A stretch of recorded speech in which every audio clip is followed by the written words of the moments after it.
जय बंसी वाले की आप सभी का दिन बहुत शुभ हो, बहुत मंगलकारी हो, इसी की प्रार्थना करती हूँ प्रभु से।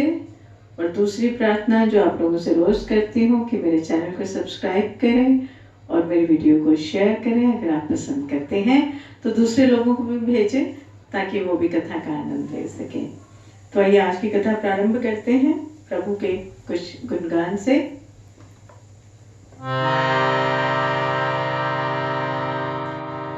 कृष्णाय वासुदेवाय हरे परमात्मने प्रणता क्लेशनाशाय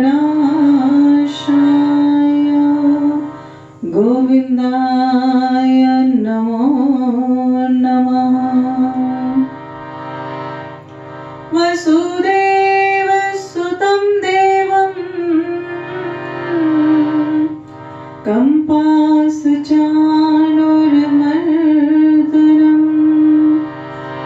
देवकी परमानन्दं कृष्णं वन्दे जगद्गुरुं। बोले बांके बिहारी लाल की जय, बोल बंसी वाले की जय, राधा रानी सरकार की जय। तो ये प्रभु का आवाहन करते हैं, बुलाते हैं प्रभु को अपनी कथा में, अपने घर में।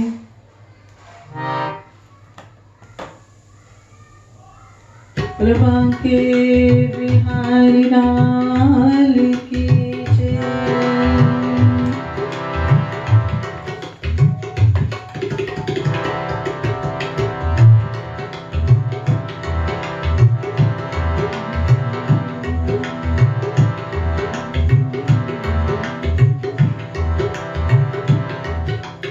आओ नंद नंदना मन मोहना, नंद नंदना मन मोहना, गोपी जन प्राण धन राधापुर चंदना। आओ नंद नंदना मन मोहना, गोपी जन प्राण धन राधापुर चंदना। आओ नंद नंदना मन मोहना, नंद नंदना मन मोहना, गोपी जन प्राण धन राधापुर चंदना।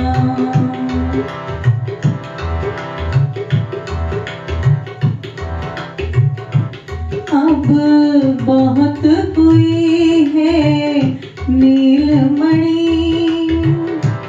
हल्के बिखराते आ जाओ। अब बहुत हुई है नीलमणि, हल्के बिखराते आ जाओ। अब छोड़ भी दो तुम निष्ठुरता, मुस्कान लुटाते आ जाओ। तुम रहम करो रसिया प्रियतम, तुम रहम करो रसिया प्रियतम, रोतों को हंसाते आ जाओ। तुम छलिया हो चित चोर सजन, बंसी को बजाते आ जाओ। आओ नंद नंदना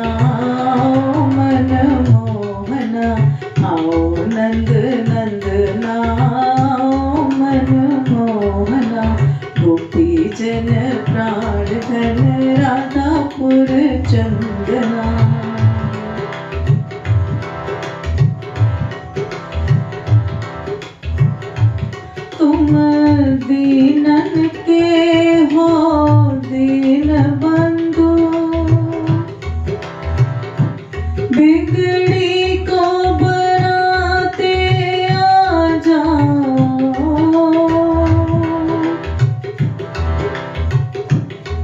क्या कमी रही करुणा सिंधु, करुणा सरसाते आ जाओ।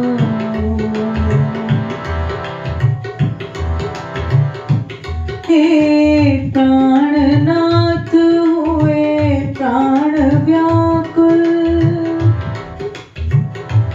प्राणों को बचाते आ जाओ, बांध टूट चला है धीरज का,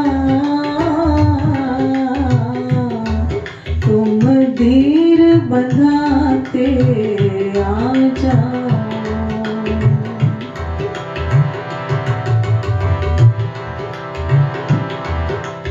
आओ नंद नंदना मन मोहना, आओ नंद नंदना मन मोहना, गोपी जन प्राण धन राधापुर चंदना, आओ नंद नंदना मन मोहना।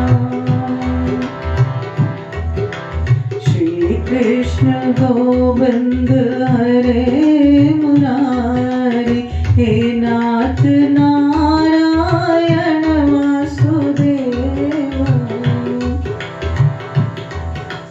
श्री कृष्ण गोविंद हरे मुरारी, हे नाथ नारायण वासुदेवा। हे नाथ नारायण वासुदेवा, हे नाथ नारायण वासुदेवा, हे नाथ नारायण वासुदेवा, हे नाथ नारायण वासुदेवा। श्री कृष्ण गोविंद हरे मुरारी, हे नाथ नारायण वासुदेवा। श्री कृष्ण गोविंद हरे मुरारी, हे नाथ नारायण वासुदेव, हे नाथ नारायण वासुदेव।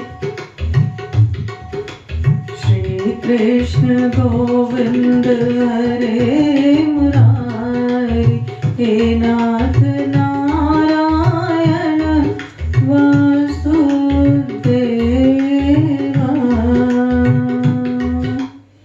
बोलिए बांके बिहारी लाल की जय, बोलिए राधा रानी सरकार की जय, बोलिए कार्तिक महात्म की जय, बोलिए तुलसी मैया की जय, बोलिए सनातन धर्म की जय। तो कल की कथा में हमने पढ़ा कि किस प्रकार से कार्तिक मास और व्रत का उद्यापन किया जा सकता है, कि जो भी व्यक्ति उद्यापन करना चाहे वो उद्यापन के समय 21 ब्राह्मणों को उनकी पत्नियों सहित भोजन कराए और दान दक्षिणा दे। तो उसके पश्चात जैसा कि सूत जी ने कल बताया था आपको कि ऋषियों को संबोधित करते हुए कहा कि अब आप हमें तुलसी जल या तुलसी सेवा और तुलसी के महत्व का हमें प्रमाण दीजिए और कृपा करके उसके महात्म्य को हमें सुनाइए। तो नारद जी ने बोला कि हे राजन, प्राचीन काल में सहाद्री पर्वतमाला में करबीरपुर नामक के स्थान पर धर्मदत्त नामक एक ब्राह्मण रहता था।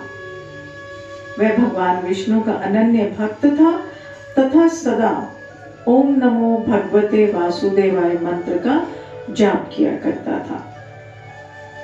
तो एक समय की बात है कि एक दिन जब रात्रि का प्रथम प्रहर शेष था, वह पूजन की सामग्री की थाली लेकर विष्णु भगवान के मंदिर की ओर चला। कुछ दूर जाने पर अचानक अपने सामने से आती हुई एक राक्षसी को देखा, जिसकी दशा बड़ी ही विचित्र और भयानक थी। उसकी देह पर कोई वस्त्र नहीं था, उसकी आंखें लाल और दांत टेढ़े मेढ़े थे। उस भयानक राक्षसी को देखकर धर्मदत्त भय के मारे कांपने लगा। घुर्र घुर्र करती वह उसकी ओर बढ़ती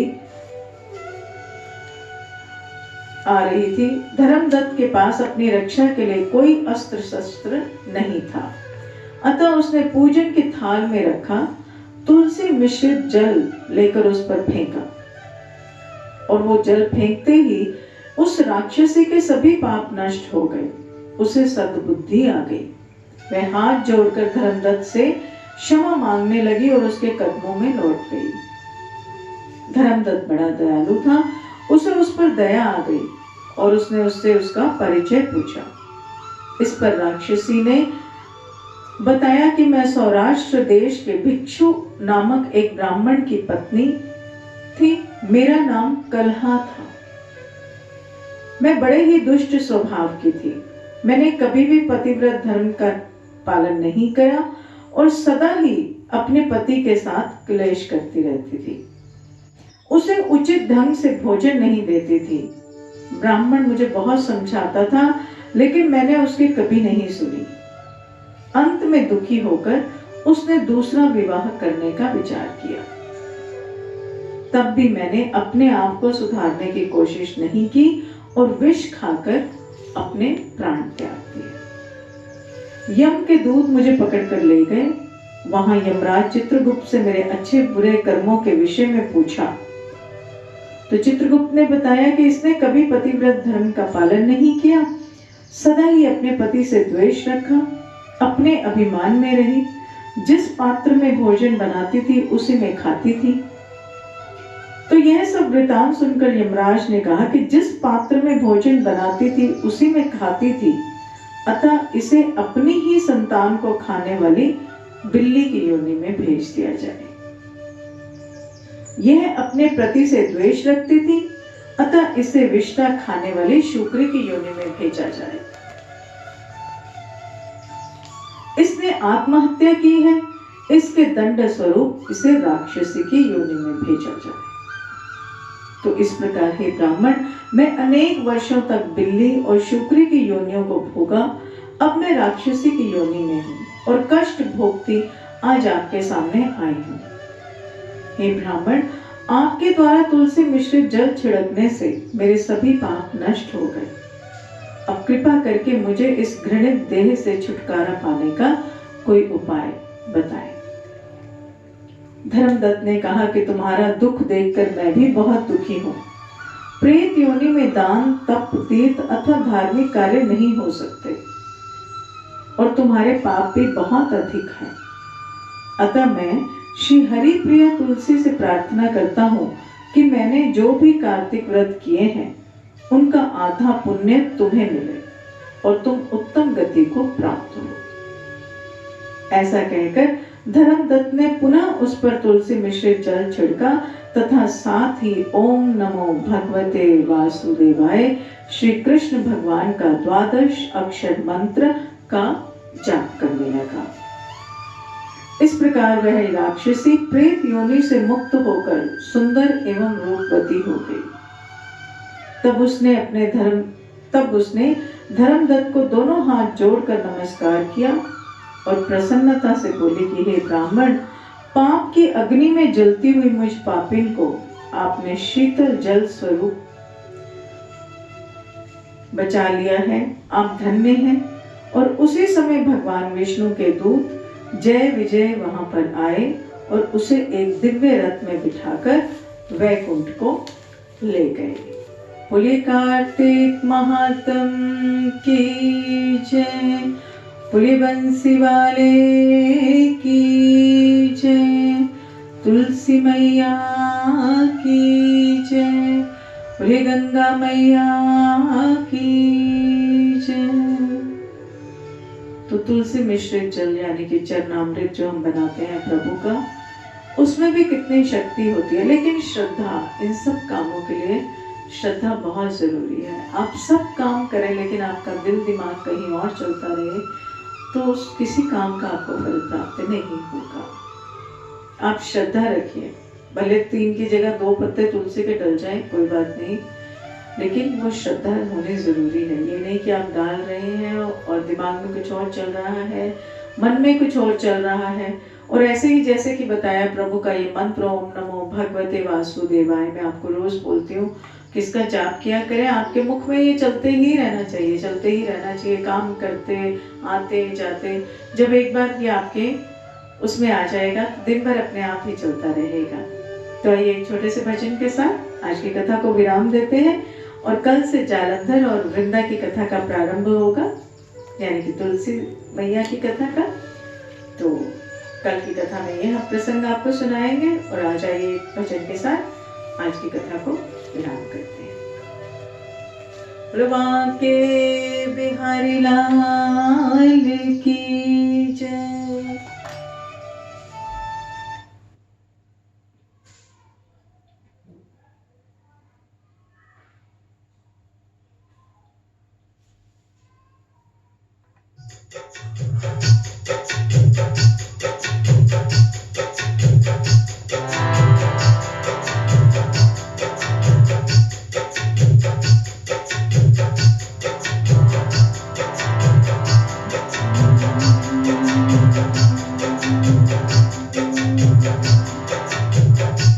जिस नजर से नजर आए तो, जिस नजर से नजर आए तो, मुझको ऐसी नजर दे दे। जिस नजर से नजर आए तो, जिस नजर से नजर आए तो, मुझको ऐसी नजर दे दे। होके बेताब आ जाओ तुम, हाँ होके बेताब आ जाओ तुम। ऐसा दर्द जिगर दे दे, ऐसा दर्द जिगर दे दे। जिस नजर से नजर आए तो, हाँ जिस नजर से नजर आए तो, जिस नजर से नजर आए तो।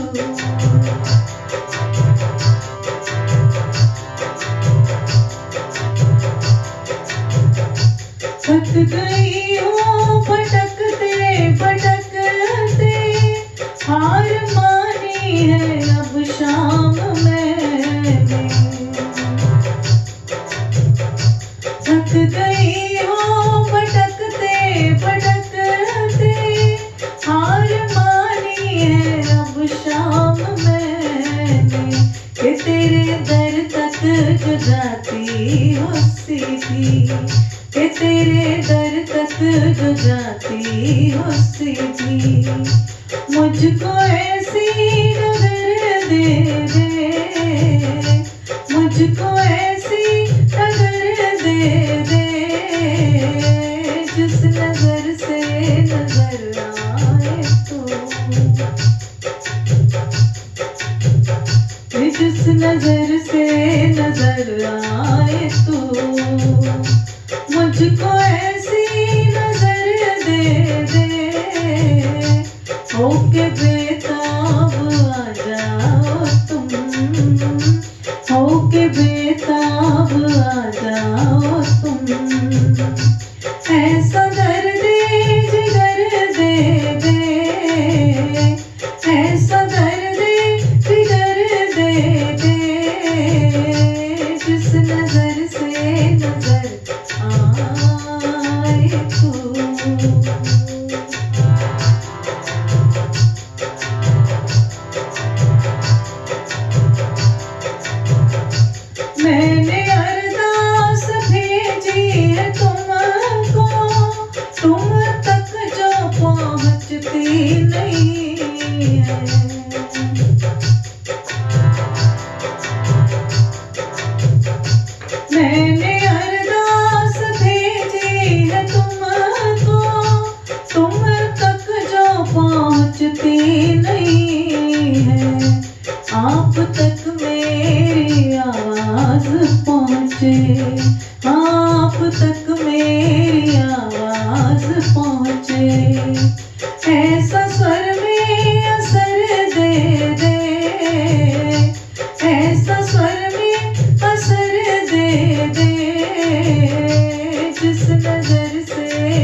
मुझको ऐसी नजर दे दे, जिस नजर से नजर आए तू।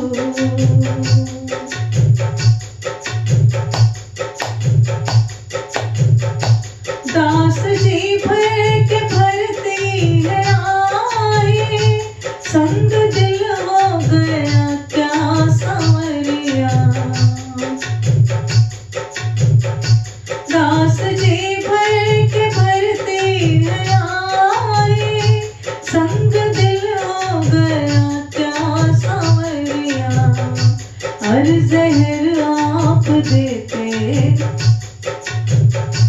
गर दवा आप देते नहीं है, गर दवा आप देते नहीं है। अपने हाथों जहर दे दे, अपने हाथों जहर दे दे, होके बेताब आ जाओ तुम, होके बेताब आ जाओ तुम। ऐसा दर्द जिगर दे दे, ऐसा दर्द जिगर दे दे, जिस नजर से नजर आए तू। हाँ, जिस नजर से नजर आए तू, जिस नजर से नजर आए तू। बोले बांके बिहारी लाल की जय। तो कुछ ना कुछ कमी तो प्रभु हमारे अंदर ही है, मेरे अंदर ही है, जो दिख नहीं रहे हो, आते नहीं हो, मिलते नहीं हो। तो इसलिए ऐसी शक्ति दो, ऐसी नजर दो, ऐसी भक्ति दो कि तुम्हें देख पाओ। और इसी के साथ ही आज की कथा को विराम देती हूँ। कहते रहे जय बंसी वाले की। राधे राधे।